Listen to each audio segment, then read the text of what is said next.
Good morning, everybody. So what I wanted to talk to y'all today about is water level, pool water level. So it's really important that you keep your water level almost to the middle of your skimmer, because if you don't, then your debris will not have enough draw to go in and collect. Your skimmer will not have enough draw to draw all these little debris into the skimmer. And it's just really good to keep your water level. And I try to keep mine at this the middle of the skimmer. So I was a little low, and I put the hose in just for that fact. And you want to keep your when you know you're going to backwash and backflush your pump, your sand filter right there, you definitely want to keep it a little high when you know that you're gonna need to backflush, because it will draw down almost a half of an inch. Yeah. So you see how this little debris that's around the side of the pool. What happens is, if your water level gets too low, then your skimmer will not draw. That debris in, because the water level is basically too low for it. So yeah, so that is what I wanted to talk to you guys today. So it's really important to keep because through evaporation you will lose a little bit every single day. So it's important to keep that water level in the middle of your skimmer.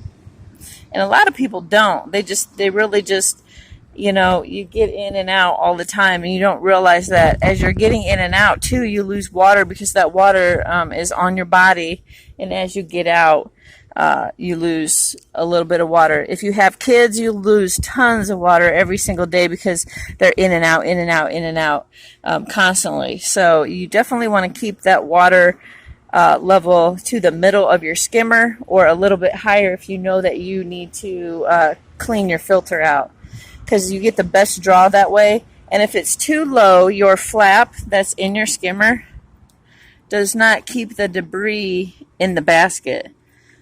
Yeah, it will not keep the debris in the basket, because there won't be enough water for it to flap back. Alright guys, and I also wanted to show you guys how, let me get out here, so hold on one second.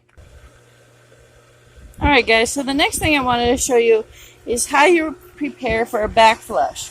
So the first thing we want to do is shut our pump off, and then we take our sand filter and we close it, because we don't want to get any nasty water going back into the inlet of the pool.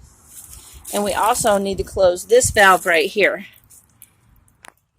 Okay, so then after closing the valve, the next thing we want to do is clean out our pump filter. So there's a basket built inside the pump for secondary debris, so it don't go into your sand filter.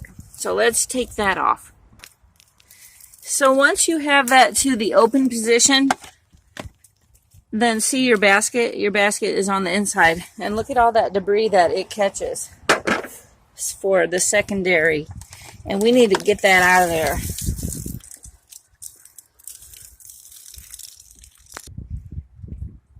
So after you clean your basket, you're basically going to put everything back together that's on the pump. Then you just open your valve back up. That closes your skimmer inlet. And then we're going to take our backflush hose and we're going to draw it out. Alright guys, so hold on. Okay, so we have our hose. You see our hose is all drawn out, and you don't want any kinks in it, because if you get kinks, then it won't, it could burst the hose and all kinds of stuff. Alright, so then we want to put our pump.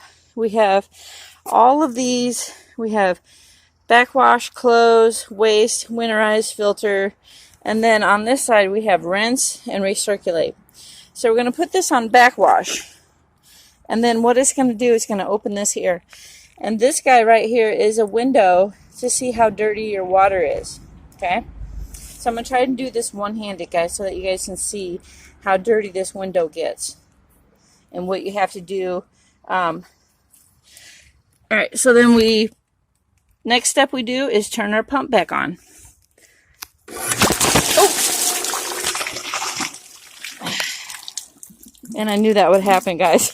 Hold on, we got bloopers going on. Okay, guys, so I had to go get my tripod just for that, for that simple reason. So we're going to put this back on Backwash, and I just hold it. You usually want to put a clamp here, so that's a good lesson to you guys. That's what happens if you don't hold it. It actually pops off. All right, so then we're going to turn the pump on. And this little window, as it starts to backflush, it's going to get really cloudy.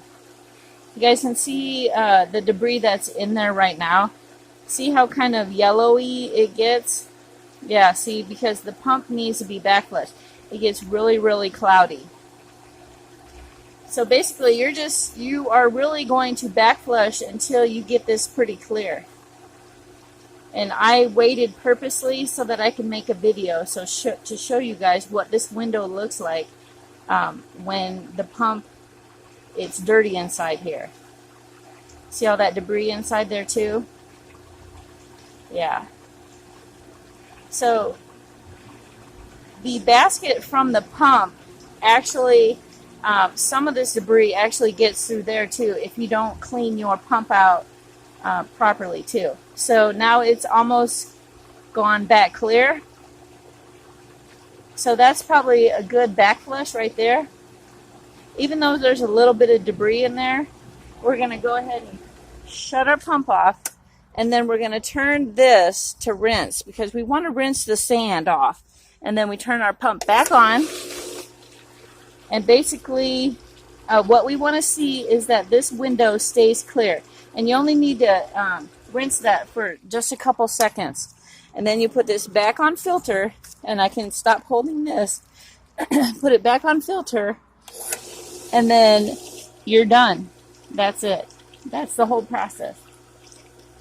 So anybody who gets a new pool, don't be intimidated by a sand filter. This puppy is a lifesaver. This filter is the best filter that you can get. And you can see that my PSI is under 10 again. So that's good. That's exactly where we want to get. We want to stay under 10. When your gauge starts getting above 10, it's time to flush your sand filter. So what do you guys think? It's actually not really, the process of it is actually not really hard. I mean, the whole setup of it is really very simple once you learn what you're doing. So do not be intimidated by any of the hoses or anything. And if anybody has any questions, feel free to email me. My email is justlivingtyson@gmail.com. So if you guys have any questions whatsoever, I would be happy to answer them for you. And do not be intimidated, guys. This is the best filter and system that you can get. It's so easy once you learn when you need to backflush. And the secret to not putting dirt back in your pool is to rinse your sand after you backflush. Alright guys, so I hope that was helpful in understanding water levels and backflush, because as you can see, you're going to look at this. Hold on a second. So from backflushing, hope you guys can see this, it actually drew the water down about ½ an inch. Yep, that's why it's really important to make sure that you have enough water when you know that you're going to backflush. And over there I have the hose in. So then this was a perfect time to show you, even though I'm still getting draw in the, my debris is getting drawed into the skimmer, you can tell that I am about ½ an inch now low, which I was about maybe ¼ of an inch or so low. But because I wanted to make this video, I wanted you guys to see how low it actually draws by backflushing. And you can see that the level is really, really low. Alright guys, so I hope that was helpful, and we'll see you on the next one. Thanks guys.